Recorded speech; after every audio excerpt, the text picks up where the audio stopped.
Sources utilisation and development, संसाधन और utilisation मतलब उसका हम लोग उपयोग कैसे करें और उसका डेवलपमेंट कैसे करें, विकास कैसे करें। इस चैप्टर को हम लोग को पढ़ना है। सबसे पहली बात कि जो भी चीज़ें हम लोग अपने आसपास यूज करते हैं वो सभी क्या हैं, रिसोर्सेज हैं। और हम लोग जैसे घर है, बेंच है, टेबल है, कुर्सी है, बुक्स हैं, सभी क्या हैं, रिसोर्सेज हैं।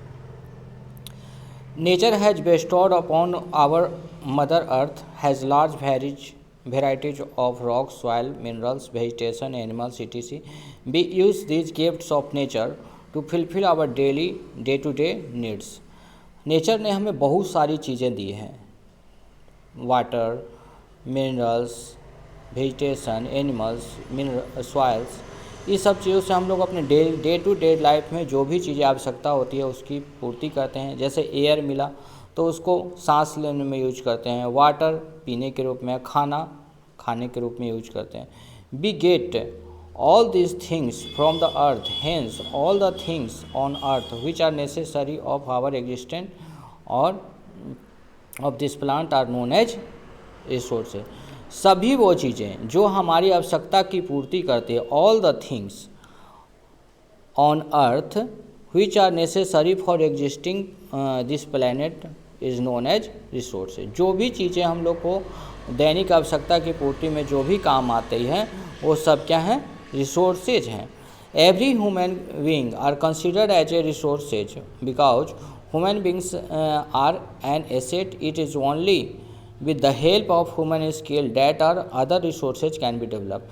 अगर ह्यूमन बीइंग भी क्या है, एक प्रकार का एसेट है, धन है, और वो भी एक प्रकार का रिसोर्सेज है, और सबसे बड़ा रिसोर्स ह्यूमन बीइंग है। अगर वो न रहे तो दुनिया में और भी जितने भी रिसोर्सेज हैं सब बेकार हैं, क्योंकि उनको डेवलप कौन करेगा। चलिए, human beings human needs are best wants are neither uniform in all parts of the world nor static over the years. They generally grow and become complex with the process of change in the society. In ancient time, emphasis was mainly given on satisfying the basic needs such as food, clothing and shelter, which was derived from the natural environment. Even today, the pygmies of Africa eat edible plants, roots, flowers, fruits and hunt animals. In advanced societies, greater emphasis is laid on the utilization of resources for satisfying the multifarious needs of human beings।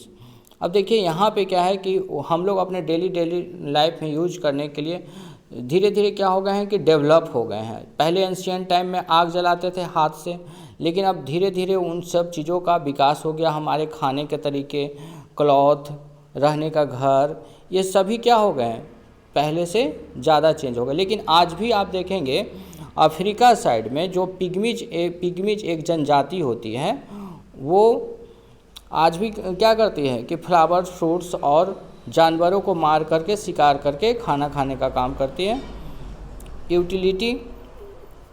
Utility and value of resources varies from time to time and place to place. जैसे resources होता है तो वो जगह के अनुसार, समय के अनुसार सब परिवर्तित होते रहता है। Early human civilization flourished along the river valleys as they used water for irrigating fields. Now human beings are using water for generating energy, irrigation, navigation and industries etc. China and United States of America are generating more wind energy than India. अब क्या है कि हम लोग अपने resources का ज़्यादा से ज़्यादा यूज करते हैं, और जो हवा होता है उसको हम लोग इलेक्ट्रिसिटी के रूप में यूज करते हैं, इरिगेशन सिंचाई के लिए यूज करते हैं, नेविगेशन के लिए करते हैं, इंडस्ट्रीज के लिए करते हैं। तो अलग अलग रिसोर्सेज का अलग अलग उपयोग हम लोग अपने दैनिक जीवन की आवश्यकता के पूर्ति के लिए करते हैं। Do you know over irrigation is responsible for water losing and makes the soil infertile। ज़्यादा इरिगेशन, ज़्यादा सिंचाई भी करने की ज़रूरत नहीं होता है। ड्रिप ट्रिंकलिंग मेथड से हम लोग भी सिंचाई कर सकते हैं। Rivers are suitable for navigation in the middle and lower course. चलिए नेक्स्ट है यूटिलाइजेशन ऑफ रिसोर्सेज। रिसोर्सेज का यूटिलाइजेशन हम कैसे करें, इस पर अभी हम लोग को देखना है। तो सबसे मेन पॉइंट्स जो हैं इसमें अवेलेबिलिटी ऑफ रिसोर्सेज, हमारे आसपास कौन सा रिसोर्स अवेलेबिलिटी है जिसका हम लोग इस्तेमाल कर सकते हैं। तो वो स्किल ऑफ ह्यूमन बींग्स, अगर कोई भी व्यक्ति है वो स्किल क्या है, उसका यूज कर पाता है कि नहीं कर पाता है, वो सीखा हुआ है कि नहीं उसको यूज करने में।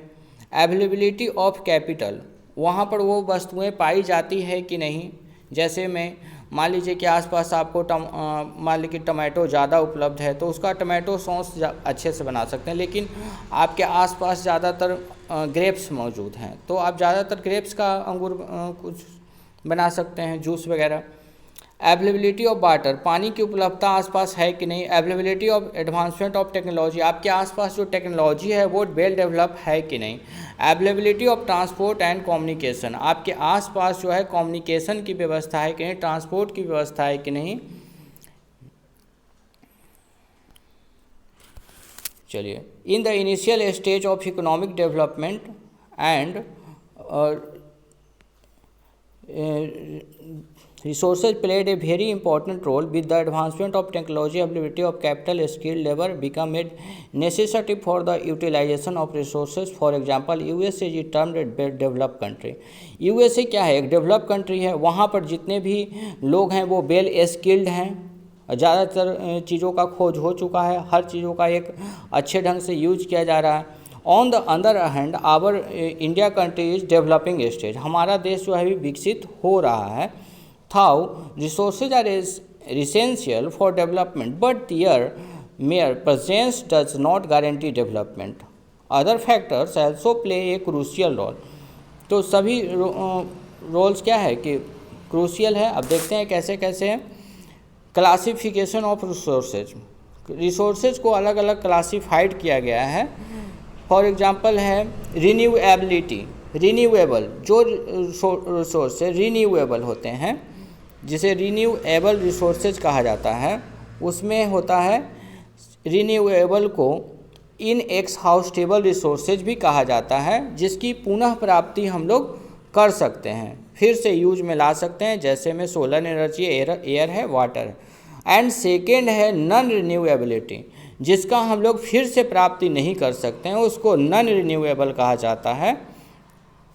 फॉर एग्जांपल कोयल है, पेट्रोलियम है, नेचुरल गैस है, ये सब है।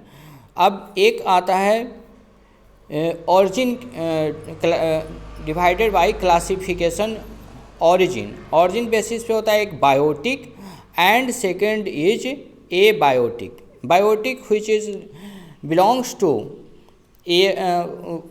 To living things, for example animals, human beings और भी लिविंग थिंग्स जैसे प्लांट्स, ये सब बायोटिक थिंग्स हैं। And which is belongs to non living things, this is called abiotic living, abiotic, that is divided by origin two parts, biotic and abiotic.